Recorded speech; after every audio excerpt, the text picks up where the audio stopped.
Man receives only that which he gives. The game of life is a game of boomerangs. Man's thoughts, deeds, and words return to him sooner or later with astounding accuracy. This is the law of karma, which is Sanskrit for comeback. Whatsoever a man soweth, that shall he also reap. For example, a friend told me this story of herself, illustrating the law. She said, I make all my karma on my aunt. Whatever I say to her, someone says to me. I am often irritable at home, when one day said to my aunt, who was talking to me during dinner, no more talk, I wish to eat in peace. The following day I was lunching with a woman with whom I wished to make a great impression. I was talking animatedly when she said, no more talk, I wish to eat in peace. My friend is high in consciousness, so her karma returns much more quickly than to one on the mental plane. The more man knows, the more he is responsible for, and a person with a knowledge of spiritual law, which he does not practice, suffers greatly in consequence. The fear of the Lord, law, is the beginning of wisdom. If we read the word Lord, law, it will make many passages in the Bible much clearer. Vengeance is mine, I will repay, saith the Lord, law. It is the law which takes vengeance, not God. God sees man perfect, created in his own image, imagination, and given power and dominion. This is the perfect idea of man, registered in divine mind, awaiting man's recognition. For man can only be what he sees himself to be, and only attain what he sees himself attaining. Nothing ever happens without an onlooker, is an ancient saying. Man first sees his failure or success, his joy or sorrow, before it swings into visibility from the scenes set in his own imagination. We have observed this in the mother picturing disease for her child, or a woman seeing success for her husband. Jesus Christ said, and ye shall know the truth, and the truth shall make you free. So we see freedom from all unhappy conditions comes through knowledge, a knowledge of spiritual law. Obedience precedes authority, and the law obeys man when he obeys the law. The law of electricity must be obeyed before it becomes man's servant.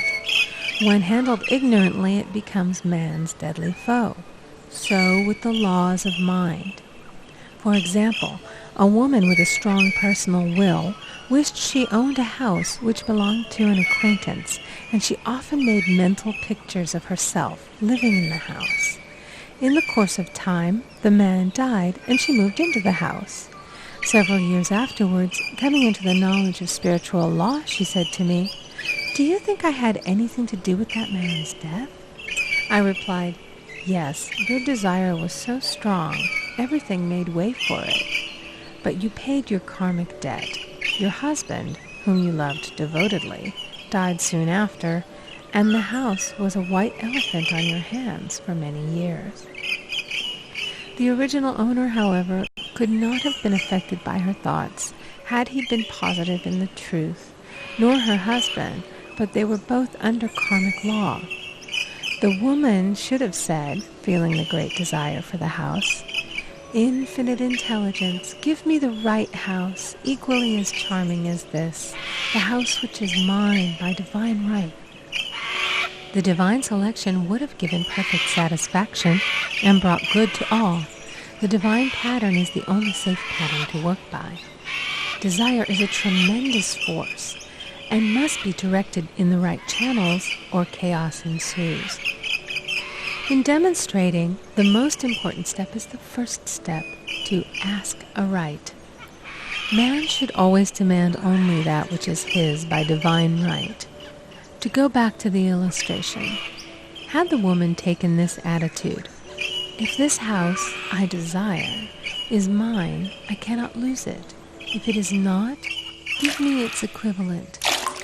The man might have decided to move out harmoniously had it been a divine selection for her, or another house would have been substituted.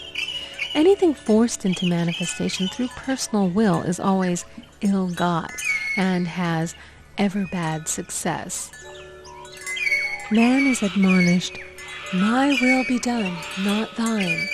And the curious thing is, man always gets just what he desires when he does relinquish all personal will, thereby enabling infinite intelligence to work through him. Stand ye still and see the salvation of the Lord. Law. For example, a woman came to me in great distress. Her daughter had determined to take a very hazardous trip, and the mother was filled with fear. She said she had used every argument, had pointed out the dangers to be encountered, had forbidden her to go, but the daughter became more and more rebellious and determined. I said to the mother, "You are forcing your personal will upon your daughter, which you have no right to do, and your fear of the trip is only attracting it, for man attracts what he fears." I added, "Let go and take your mental hands off. Put it in God's hands and use this statement: I put this situation in the hands of infinite love and wisdom. If this trip is the divine plan, I bless it and no longer resist. But if it is not divinely planned, I give thanks that it is now dissolved and dissipated." A day or two after that, her daughter said to her, "Mother, I have given up the trip," and the situation returned to its native nothingness. It is learning to stand still which seems so difficult for man. I will deal more fully with this law in the chapter on non-resistance. I will give another example of sowing and reaping, which came in the most curious way. A woman came to me saying she had received a counterfeit $20 bill given to her at the bank. She was much disturbed, for, she said, "The people at the bank will never acknowledge their mistake." I replied, "Let us analyze the situation and find out why you attracted it." She thought a few moments and exclaimed, "I know it. I sent a friend a lot of stage money just for a joke." So the law had sent her some stage money, for it doesn't know anything about jokes. I said, "Now we will call on the law of forgiveness and neutralize the situation." Christianity is founded upon the law of forgiveness. Christ has redeemed us from the curse of the karmic law, and the Christ within each man is his Redeemer and salvation from all inharmonious conditions. So I said, "Infinite Spirit, we call on the law of forgiveness and give thanks that she is under grace and not under law, and cannot lose this $20, which is hers by divine right." Now, I said, go back to the bank and tell them, fearlessly, that it was given you there by mistake. She obeyed, and to her surprise, they apologized and gave her another bill, treating her most courteously. So knowledge of the law gives man power to rub out his mistakes. Man cannot force the external to be what he is not. If he desires riches, he must be rich first in consciousness. For example, a woman came to me asking treatment for prosperity. She did not take much interest in her household affairs, and her home was in great disorder. I said to her, "If you wish to be rich, you must be orderly. All men with great wealth are orderly, and order is heaven's first law." I added, "You will never become rich with a burnt match in the pincushion." She had a good sense of humor and commenced immediately putting her house in order. She rearranged furniture, straightened out her bureau drawers, cleaned rugs, and soon made a big financial demonstration, a gift from a relative. The woman herself became made over and keeps herself keyed up financially by being ever watchful of the external and expecting prosperity, knowing God is her supply. Many people are in ignorance of the fact that gifts and things are investments, and that hoarding and saving invariably lead to loss. There is that scattereth, and yet increaseth. There is that withholdeth more than is meet, but it tendeth to poverty. For example, I knew a man who wanted to buy a fur-lined overcoat. He and his wife went to various shops, but there was none he wanted. He said they were all too cheap-looking. At last he was shown one the salesman said was valued at $1,000, but which the manager would sell him for $500, as it was late in the season. His financial possessions amounted to about $700. The reasoning mind would have said, "You can't afford to spend nearly all you have on a coat." But he was very intuitive and never reasoned. He turned to his wife and said, "If I get this coat, I'll make a ton of money." So his wife consented, weakly. About a month later, he received a $10,000 commission. The coat made him feel so rich, it linked him with success and prosperity. Without the coat, he would not have received the commission. It was an investment, paying large dividends. If man ignores these leadings to spend or to give, the same amount of money will go in an uninteresting or unhappy way. For example, a woman told me on Thanksgiving Day she informed her family that they could not afford a Thanksgiving dinner. She had the money, but decided to save it. A few days later, someone entered her room and took from the bureau drawer the exact amount the dinner would have cost. The law always stands back of the man who spends fearlessly with wisdom. For example, one of my students was shopping with her little nephew.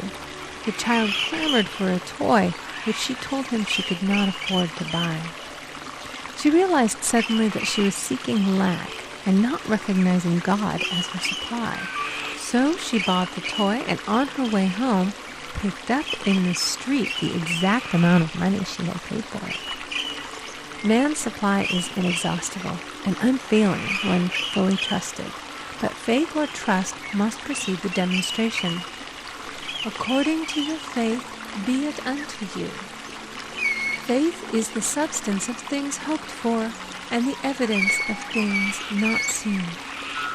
For faith holds the vision steady, and the adverse pictures are dissolved and dissipated, and in due season we shall reap, if we faint not. Jesus Christ brought the good news, the gospel, that there was a higher law than the law of karma, and that law transcends the law of karma.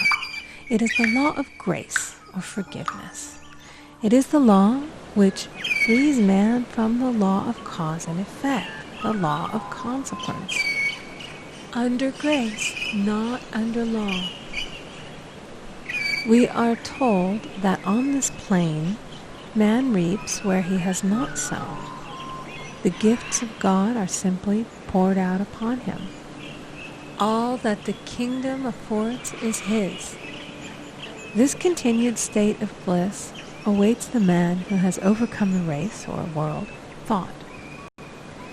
In the world thought there is tribulation, but as Jesus Christ said, "Be of good cheer, I have overcome the world."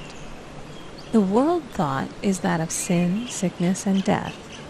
He saw their absolute unreality, and said sickness and sorrow shall pass away, and death itself, the last enemy, be overcome.